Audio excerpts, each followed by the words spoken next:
School prayer एक ऐसा स्थल जिसमें हम सबको सिर्फ एक ही चीज का इंतजार होता है कि ये साला टीचर हम सबको क्लास में कब भेजेंगे, क्योंकि इस जगह पे हमारे साथ एकदम कैदी वाला सलूक किया जाता है। So without wasting any time let's move on the story.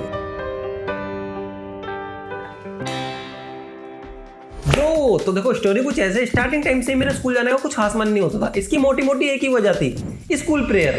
तुम सोचो यार 12:50 का तुम्हारा स्कूल, एकदम कड़कती धूप में तुम 1 घंटे पहले स्कूल के निकल जाते हो और स्कूल में जाके पता चलता तुम्हें बैठना नहीं है, फिर से प्रेयर में जाना, धूप में ही खड़ा होना है, सिर्फ इसलिए ताकि तुम्हें एक अच्छा फील हो सके, तुम्हारे अंदर शक्ति आ सके। ना थोड़ी शक्ति हमारे अंदर छोड़ भी तो दो। मेरी क्लास के ज्यादातर बच्चे जेल में जाने से डरते थे, क्योंकि ऊपर से वो पूरी ओपन थी, धूप एकदम चांद पे आती थी। हम लोग इस क्लास से उस क्लास में, उस क्लास से इस क्लास में दुबकते रहते थे ताकि हमें प्रेयर में न जाना पड़े। लेकिन मेरे PT teacher Balram Chatterjee, Balram sir एक एक बच्चे को कोने कोने से ला के प्रेयर में लाके पटकते थे। उनका काम लेबर वाला था। हाँ जी, ये 10 बच्चे हो गए, चाय और दिहाड़ी का इंतजाम कराओ। बलराम सर से सबकी फटती थी। भाई बलराम सर, अरे क्या बात कर भाई ब्रो, यार क्या कर रहा बलराम सर? अरे कोई ना, बैठ जाओ अपनी अपनी जगह पे, वो खुद हमें ले जाके छोड़ देंगे हमारे स्थल पे। हम लोग नई नई तरकीब लगाते रहते थे ताकि हमें प्रेयर में न जाना पड़े। एक बार बलराम सर ऑफ पे थे, मेरी क्लास के ज्यादातर बच्चे नर्सरी क्लास में जाके तो भग गए ताकि हमें प्रेयर में न जाना पड़े। प्रेयर में सिर्फ गए थे 1 मॉनिटर और 2 बच्चे बस। सभी क्लासेस की लाइन में 60-70 बच्चे लगे हुए, लेकिन हमारी लाइन यहाँ से शुरू, यहाँ पे खत्म। बस प्रिंसिपल ने सारी क्लासेस चेक करी, जैसे हमारी क्लास में एंटर करी हमारी बकचोदी एकदम चालू था। अरे यार आज तो मजा ही आ गया, जेल से आजादी मिल गई। अरे माइंड तो मेरा था,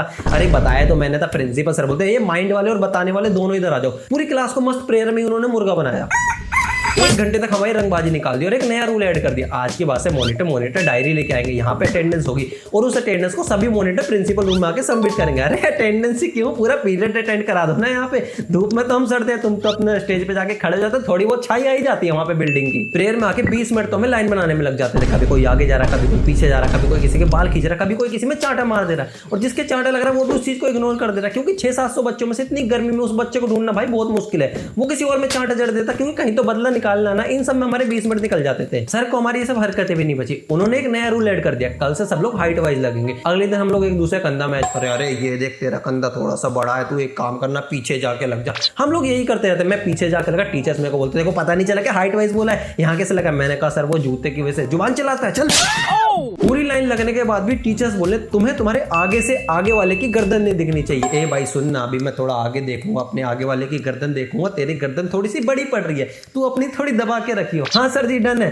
किसी की नहीं दिख रही मेरे को, अपने से आगे वाले की दिख रही है, बस डन। और सोचो प्रेयर के टाइम पे तुमसे क्या कराया जा सकता है? बस प्रेयर। अरे नहीं पगलो, हमसे पीटी कराई जाती थी। बाकी स्कूलों में ठंड के टाइम में पीटी होती थी, हमारे स्कूल में ठंड के टाइम में होती थी, लेकिन हमारे स्कूल में थी ठंड के एंड में। तो प्रिंसिपल सर ने सोचा गर्मियों में भी इसे निपाटा जाए, पीटी तो हमेशा सही होती है। प्रेयर में आने की तैयारी बहुत शानो शौकत से होती थी। कोई ढोल लेके आ रहा, कोई माइक लेके आ रहा, प्रिंसिपल सर एकदम वॉक कर रहे हैं मस्त तरीके से। प्रेयर स्टार्ट होते ही बंदों के पसीने एकदम यहाँ तक आ रहे हैं, क्योंकि किसी की भी खोपड़ी सूखी नहीं होनी चाहिए, तेल एकदम पचापच भरा होना चाहिए। आधी प्रेयर तक बंदों के पसीने एकदम मुंह में घुसे जा रहे हैं। अरे सचिन अगर मैं पसीना ना पीऊं तो मेरे को तो पानी की कमी सी होने लगती है। इस टाइम पे बंदे चक्कर खा खा के गिर रहे हैं और टीचर उन्हें ले जाके पेड़ के नीचे बैठा रहे हैं। ये देख के बंदे और एक्टिंग में गिरे जा रहे हैं। अरे सर जी इधर, हाँ चलने दो।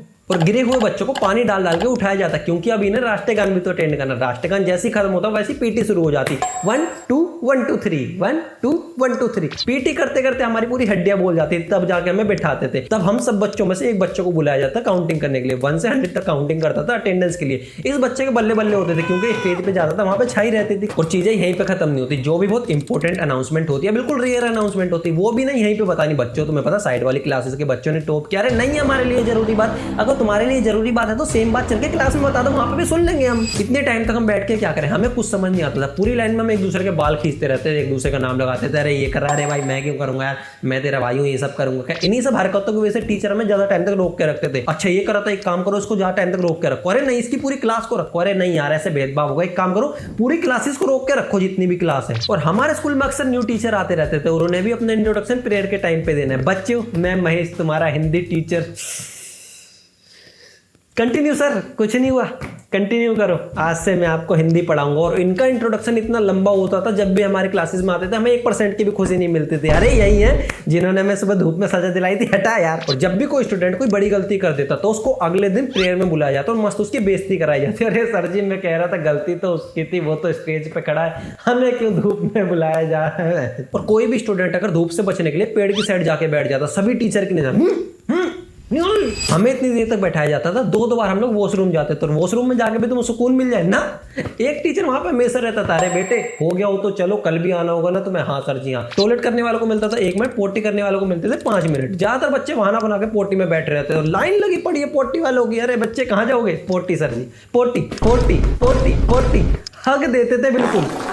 और बलराम सर ये सब आराम से देखते रहे, हो ही नहीं सकता। उन्होंने अनाउंसमेंट कर दी, जिसे ही वॉशरूम यूज करना है या तो पहले करे प्रेयर के, या तो प्रेयर के बाद में यूज करे। प्रेयर के टाइम पे वॉशरूम ऑफ रहेगा। हम लोगों की आंखें चिलमिलाती रहती थी, टीचर सोचते थे सो रहा है, मस्त चांटे देते थे हमें। नॉर्मल टाइम में हमें इतना बैठा बैठा के रखते थे, जब कोई प्रोग्राम होने वाला होता था 4 दिन पहले से प्रेयर के टाइम पे रिपीट करते थे, क्योंकि यहाँ पे कही हुई हर एक बात हमारे दिमाग में बहुत अच्छे से बैठती थी। हम लोग प्रेयर में आने के लिए बहुत तैयारी करते थे। एक काम करता हूँ, पानी पी लेता हूँ, एक काम करता हूँ 2 पराठे भी खा लेता हूँ, टाइम ज्यादा लग जाएगा। एक काम करता हूँ थोड़ा स्किन केयर भी कर ही लेता हूँ यार। और कुछ टीचर पेड़ की छांव में खड़े होकर गप्पे लड़ा रहे हैं। अरे तुझे पता चला 9th क्लास का कल बच्चा गिर गया था, अरे तू वो छोड़ना, मेरी कटिंग देख, कल ही मुलेट करा के लाया हूँ, 1 नंबर है ना। अरे यार 1 नंबर है भाई। उन लोगों को घंटा तरस नहीं आता था हमारी सिचुएशन पे, वो लोग अलग ही बातें करते रहते हैं, पता नहीं क्या बातें करते रहते थे उस टाइम पे। और प्रेयर टाइम का मेरे को सबसे बड़ा दिन तब लगा जब विक्रम सर एलमंडा जॉइन के बारे में बताते हैं। एलमंडा जॉइन पेट के कीड़े मारने की मेडिसिन बहुत बताते रहते हैं, 30-40 मिनट तक ये बताते रहते हैं। कोई भी दो नहीं लेगा, जिसकी दवाई चल रही हो वो नहीं खाएगा। मैं दोबारा रिपीट करता हूँ, मैं तिबारा रिपीट करता हूँ। इतनी बार वो रिपीट करते, हर एक बच्चे को पूरी स्पीच याद हो गई थी। वो चाहता तो स्टेज पे जाके सेम चीज बोल सकता था दोबारा। उसके बाद प्रिंसिपल सर आते, वो बोलते सबको विक्रम सर की बात अच्छे से समझ आ गई? हम बोलते जी सर